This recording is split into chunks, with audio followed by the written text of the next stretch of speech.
Əziz şagirdlər, mən indi sizin üçün 5-ci siniflərə hazırladığım testin izahını verəcəm. Ən kiçik 3 rəqəmli ədədlə ən böyük 2 rəqəmli ədədin fərqi neçədir? Ən kiçik 3 rəqəmli ədəd deməli 100-dür. Ən böyük 2 rəqəmli ədəd isə neçədir? 99-dur. Burada rəqəmləri fərqli sözünü işlətmədiyinə görə 100-dən 99 çıxırıq, cavab eləyir 1 A variantı. İkinci tənlikdir. 3x üstə gəl 28x. 3x-in üstünə 28x gələndə eləyir 31x. 31x-in üstünə 17x gələndə belə eləyə bilərik.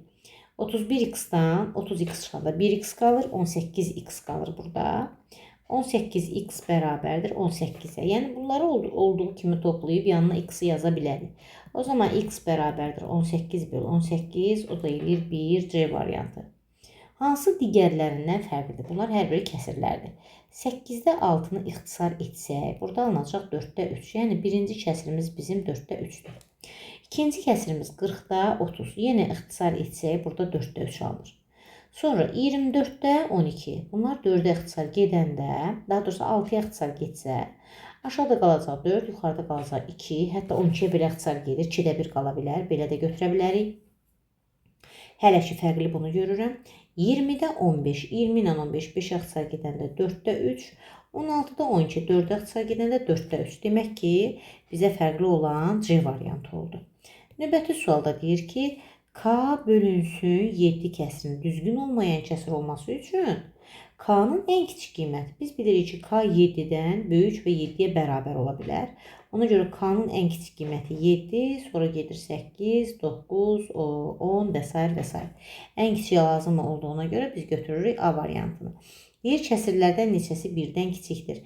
Biz bilirik ki, 1-dən kiçik kəsirlər hansı kəsirlərdir? Düzgün kəsirlər. Düzgün kəsirlər 1-dən kiçikdir.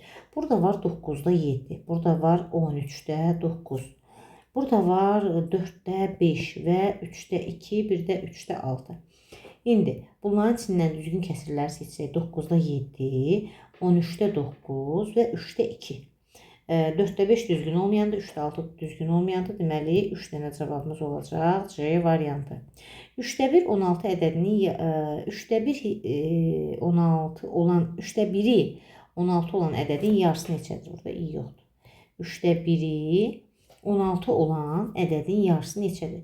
3-də 1 hissəsi 16 olan ədəd. Ədədin hissəsini tapanda ədədi hissə göstərən ədədə vururuq. Amma hissəsinə görə ədəd tapanda ədədi hissə göstərən ədədə bölürük. Burada hissəsinə görə ədəd tapılmasıdır. 16-nı vururuq 1-də 3-ə, cavab eləyir 48. Deməli, bizim axtardığımız ədəd 48-dir. 48-in yarısı deyirsə, 48-i 2-yə böləndə cavab eləyir 24. B variantı. Ən kiçik 3 rəqəmli ədəd, yəni 100, ən kiçik 2 rəqəmli ədədin, yəni 10, cəmini topladım, elədi 110.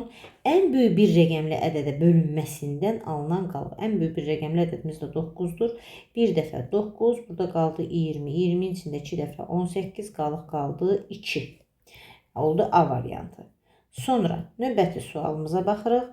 Növbəti sualda deyir ki, qarışıq ədədə çevirərək, deməli 4-də 29-u qarışıq ədədə çevirsəm 7 tam 4-də 1 eləyəcək. Çünki 29-u 4-də böləndə 7 dəfə 28 qaldı 1.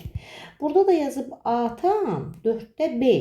Yəni A bərabərdir 7-yə, B də bərabərdir 1-ə.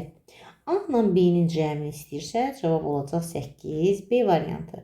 Boş hissənin ilk gün 15-də 2-si, ikinci gün 15-də 4-ü dolduruldu. Çənin neçə hissəsi boş qaldı? 15-də 2 üstə gəlsin 15-də 4 eləyir 15-də 6. 15-də 6-sı dolubsa ümumi çən 15-də 15-dir. Çıxanda 15-də 6-nı yerdə qalacaq 15-də 9-u. Bizə deyir çənin neçə hissəsi boş qaldı. Doldurulan hissə bizə lazım deyil. Boş qalan hissə 15-də 9 olacaq. Sonra 10-cu suala baxırıq. Burada 6 tam 7-də 3-dür. Və 1 tam 7-də 2-dir. Deyir 6 tam 7-də 3 metr olan ipə 1 tam 7-də 2 metr daha əlavə etdikdən sonra toplayırıq. Yəni bərabər olur 7 tam 7-də 5. Bu da görürük ki variantlarda düzgün olmayan kəsir şəklində verib 7. 7-ni 7-yə vururam 49. 49-un üzərinə 5 gələndə eləyir 54 Y variantı. Tənliyi həll edin. 3 tam, burada belə yazacağam. 3 tam 13-də 7-nin üzərinə A gəliblər. Eləyib 5 tam 13-də 9. Mən buradan A-nı tapmaq üçün nə edirəm? 5 tam 13-də 9-dan çıxıram 3 tam 13-də 7-ni.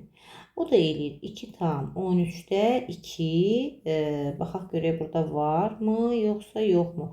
Belə də göstərə bilərik bunu. 13'də 2'ni 13'e vururam 26, o da 2 28. 13'də 28 burada bax bu variantdır. Sonra növbəti sualımız. Növbəti sualda deyir ki, Əli kitabın hər gün 20-də 3-ünü oxumuşdur. Bugün 30 səhifə oxumuşsa kitab neçə səhifədir? Deməli 20-də 3-ünü oxuyub hər gün. Bu gündə yəni bir gün olduğuna görə bu gündə kitabını 20-də 3-ünü oxuyub. 20-də 3 hissəsi 30 olan ədəd. Onun üçün nə edirəm? 30-u bölürəm 20-də 3-ə. Yəni 30-u vururam 3-də 20-yə. Bunlar ixtisar gedir 10. Onu da 20-yə vuranda eləyir 200. Cavab olur B variantı. Sonra deməli Vəlinin 10 azim pulu var. O marketdə 4/4-də 1 manat xərcləmişsə nə qədər pulu qalıb? Yəni 10-dan çıxırıq 4/4-də 1-i. Baxırıq ki, 10-dan 4/4-də 1-i çıxa bilmirik. Götürüb 1-in xırdalayanda 9/4-də 4 çıxılsın. 4/4-də 1. O deyir 5/4-də 3. Yəni cavab olaraq B variantı. Və %5 verib bizə bu onlu kəsirdə %5 şəklində belə göstərilir. İxtisar gedəndə 5-ə, burada 1 qalır, burada 20 qalır. Və deyir ki, məxrəc B-dir. Buranı silək. Aha, məxrəc B-dir. Məxrəc B-dir. Sürətdə A-dır. Yəni, ixtisar gedəndə A-nın ən kiçik qiyməti 1 qalır, B-nin ən kiçik qiyməti 20 qalır. Və A ilə B-nin də cəmi olacaq neçə? 21 D variantı. Belə şagirdlər növbəti izahlarda görüşmək ümidi ilə.